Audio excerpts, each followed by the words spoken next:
Bonjour et bienvenue si vous nous rejoignez sur Sunyu Digital Media. Aliou Sall, frère de l'ancien président Macky Sall et ex-maire de Guédiawaye, ainsi que son épouse Aïssata Sall, vient de bénéficier d'une liberté provisoire ce lundi 13 octobre après avoir consigné une caution de 240 millions de francs CFA auprès de la Caisse des dépôts et consignations, placée en garde à vue depuis le 10 octobre à la division des investigations criminelles.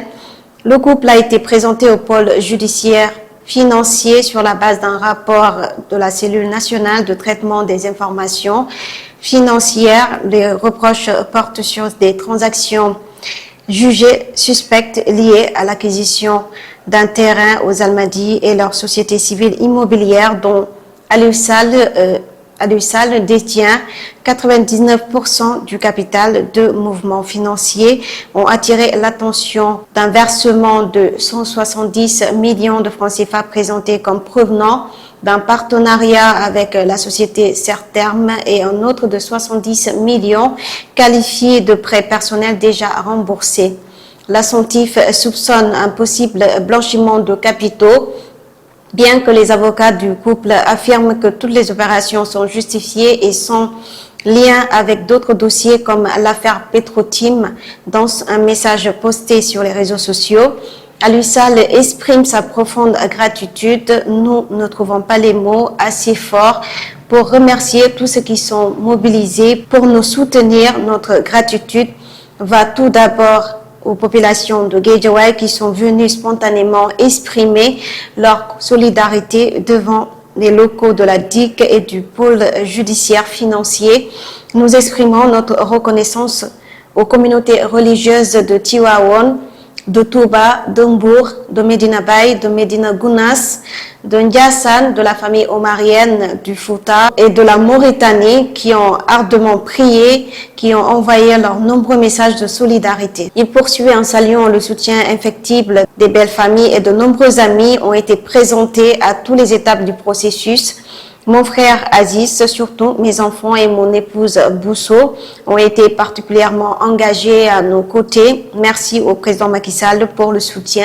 Merci à Iba Faye pour ces petits déjeuners fraternels empreints de bienveillance. Dernier mot, mais certainement le plus fort, à ces avocats, ils ont fait preuve d'un engagement ferme, d'une démarche intelligente et d'une très grande courtoisie à l'égard de tous les acteurs de la justice. Le couple est désormais placé sous contrôle judiciaire en attendant les suites de l'enquête. Poursuivant toujours avec la justice, le journaliste et patron du média Le Dakarois 221, Soya Diagne, a été placé en garde à vue ce lundi 13 octobre 2025 après sa comparution devant les enquêteurs de la sûreté urbaine poursuivis pour diffusion de fausses nouvelles et propos contraires aux bonnes mœurs. Il avait été initialement interpellé au Terroubi avant d'être libéré sous convocation pour ce lundi, comme il avait annoncé sur sa page Facebook. Cette mesure fait suite à une autosaisine du procureur de la République consécutive à des publications diffusées sur les plateformes digitales du journaliste. Le parquet a chargé le commissariat central de Dakar de mener l'enquête. À l'issue de son audition, Soya Diagne demeure en garde à vue dans l'attente de son éventuel déferment devant le parquet. Terminons avec l'actualité sportive. L'équipe nationale du Sénégal affronte ce mardi la Mauritanie au stade Abdoulaye Wade de Diamniadio pour les dernières journées des éliminatoires de la Coupe du Monde 2026. Un match décisif que les Lions aborderont sans leur gardien titulaire, Edouard Mendy, blessé aux côtes. Son remplaçant Mory Diaw devrait garder les cages, tandis que le sélectionneur Pape Thiaw s'oriente vers un retour au système en 4-3-3. Un nul suffirait aux Sénégalais pour décrocher leur ticket pour le mondial prévu aux États-Unis, au Canada et au Mexique. Mais les coéquipiers de Sadio Mané viseront clairement la victoire. Pour cette rencontre, Pape Thiaw compte reconduire une défense solide composée de Diatta, Koulibaly, Niakhaté et Malick Diouf. Au milieu, le trio Pape Matar Sarr, Idrissa Gueye, Pape Gueye et Presenti. Ce dernier faisant son retour après suspension devant Sadio Mané pourrait être repositionné. En faux numéro 9, épaulé par Eliman Ndiaye et Ismaël Sarr, Nicolas Jackson devait, lui, débuter sur le banc.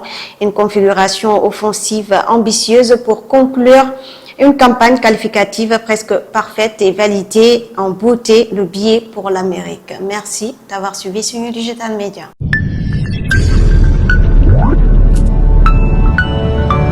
Sunu Digital Media, notre mission, votre satisfaction.